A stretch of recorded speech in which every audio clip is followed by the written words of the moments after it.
Hello mga kaikit! Yes mga kaikit, for today's video ay share ko sa inyo kung paano yung preparation na ginagawa namin bago magluto talaga mga kaikit.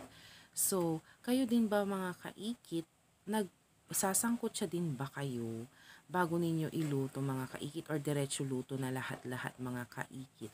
Kasi kami mga kaikit, a day before Christmas party ay nag-start na kaming magsangkot siya mga kaikit.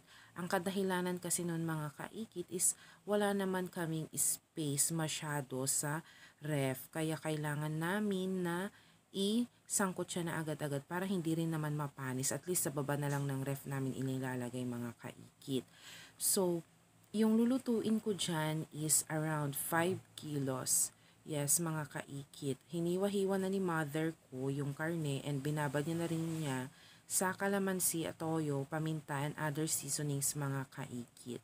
And as usual, iginigisa ko muna yung bawang and sibuyas mga kaikit. And after that, yung isang kalderong karne. Yes, mga kaikit. So, dito sa part na to is, yun, sinasangkot ko na siya hanggang sa magtubig yan mga kaikit. Asahan ninyo na maraming tubig ang ipoproduce dyan mga kaikit. And papakuluan nyo lang siya hanggang sa mga 70% na lang ng tubig or 70% din na medyo malambot na mga kaikit. Kasi bigyan nyo rin ng ilang percentage kasi luluto nyo pa naman siya kinabukasan yan mga kaikit. So ganyan lang kami, magsangkot siya and ready na yan for tomorrow. May share ko lang kanya yung